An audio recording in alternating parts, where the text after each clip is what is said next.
अभी हम माँ तारा चंडी धाम के ठीक सामने NH-19 यानी दिल्ली कोलकाता हाईवे पर हैं और आज हम आपको लिए चल रहे हैं सबका फेवरेट, सबका पसंदीदा वाटरफॉल सीताकुंड, मांझर कुंड और धुआं कुंड। ये सारे वाटरफॉल्स एक ही रास्ते में आसपास ही स्थित हैं और आप इन्हें बड़ी ही आसानी से विजिट कर सकते हैं। हम आपको यहाँ पहुँचने का पूरा रास्ता दिखाते और बताते चलेंगे ताकि आपको यहाँ पहुँचने में कोई परेशानी ना हो। नमस्कार, स्वागत है आपका SRS फोटोस यूट्यूब चैनल पर। आप हमें फेसबुक, इंस्टाग्राम और ट्विटर पर भी फॉलो कर सकते हैं।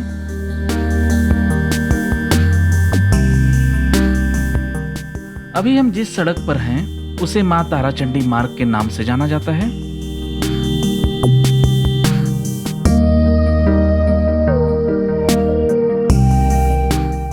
इसी सड़क पर थोड़ा आगे बढ़ते हुए हमें यहाँ पर बाएं तरफ शार्प टर्न लेना है।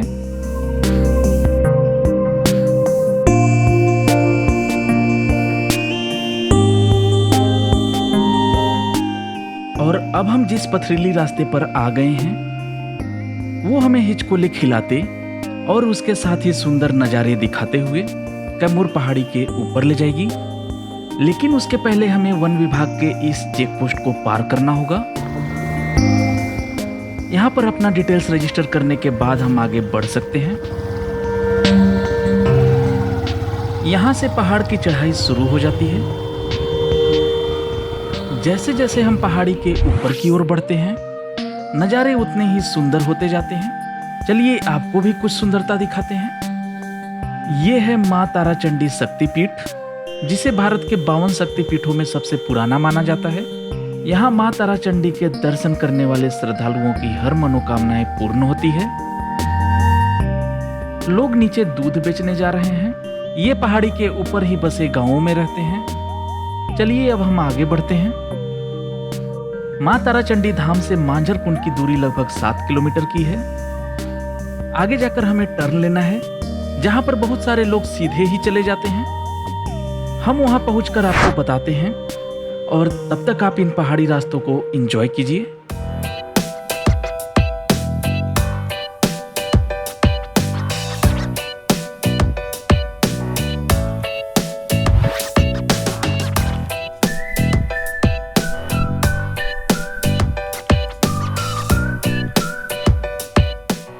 बिहार के एक से बढ़कर एक वाटरफॉल्स को चाहे देखना हो या फिर इनमें नहाना हो, इसके लिए मॉनसून यानी अगस्त और सितंबर का महीना एकदम परफेक्ट होता है।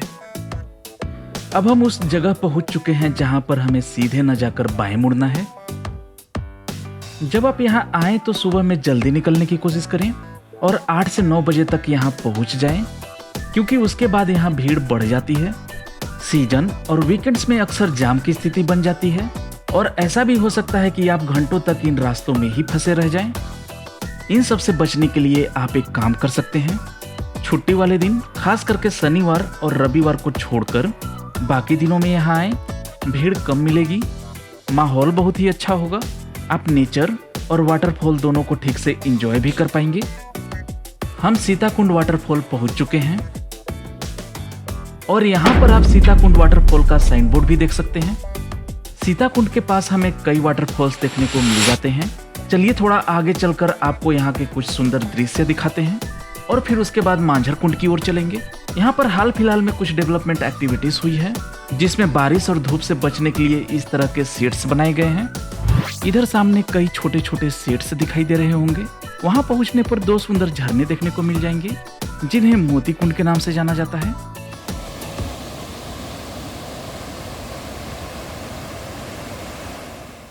और इधर देख सकते हैं यहाँ का प्रमुख आकर्षण सीताकुंड झरना, जहाँ नहाने के लिए लोगों की भीड़ लगी रहती है।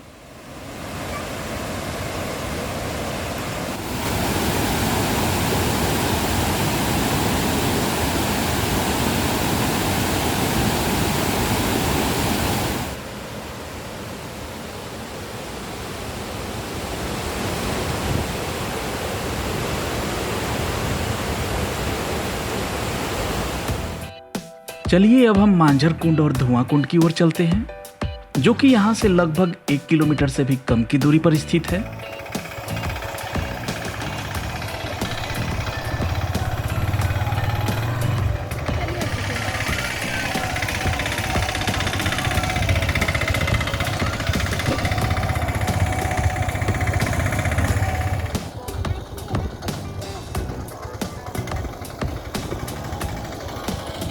हम मांझर कुंड पहुंच चुके हैं। आप यहाँ बोर्ड भी देख सकते हैं।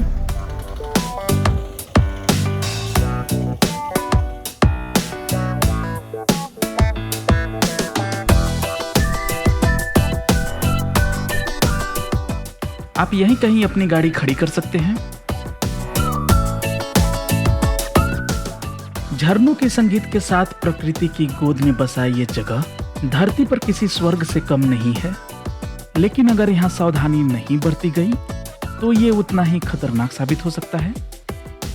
पहाड़ी के दूसरे हिस्सों में बारिश होने की स्थिति में यहाँ पानी का बहाव अचानक ही बढ़ सकता है, जिससे अक्सर लोग कुंड में ही फंसे रह जाते हैं।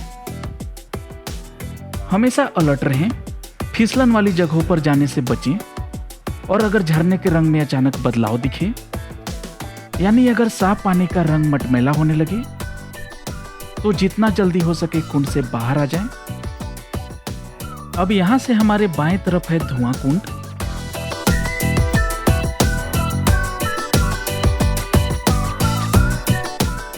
और इधर दाएं तरफ देख सकते हैं मांझर कुंड जलप्रपात। तो चलिए सबसे पहले हम मांझर कुंड की ओर चलते हैं और फिर उसके बाद धुआं कुंड की भव्यता अलग अलग व्यू पॉइंट से देखेंगे।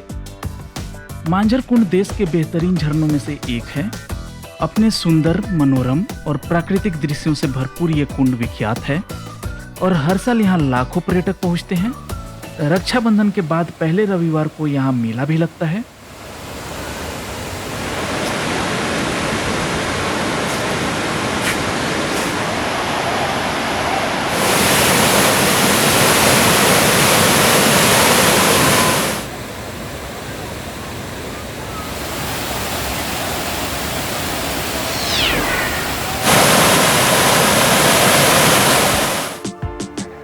मांझर कुंड में नहाने के बाद चलिए अब हम धुआं कुंड की ओर चलते हैं।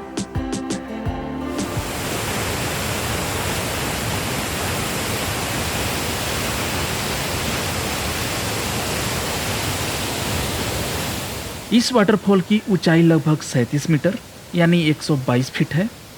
इतनी ऊंचाई से पानी गिरने के बाद कुंड में चारों तरफ धुंध उठता है और इसीलिए इसका नाम धुआं कुंड है। यहाँ दिख रहा दुर्गा माता का ये मंदिर धुआं कुंड का बेस्ट व्यू पॉइंट है। तो चलिए हम वहाँ चलते हैं। सबसे पहले तो हमें इस पुल से होते हुए नदी पार करनी होगी।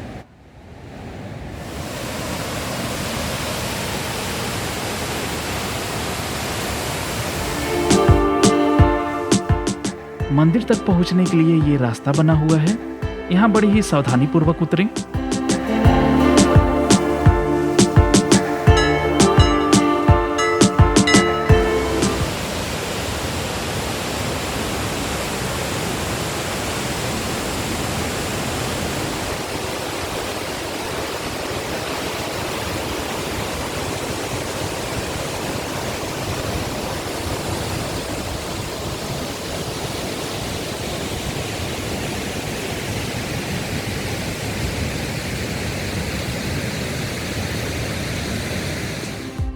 और जैसा कि हम पहले बात कर रहे थे, यहाँ से नेशनल हाईवे साफ साफ देखा जा सकता है।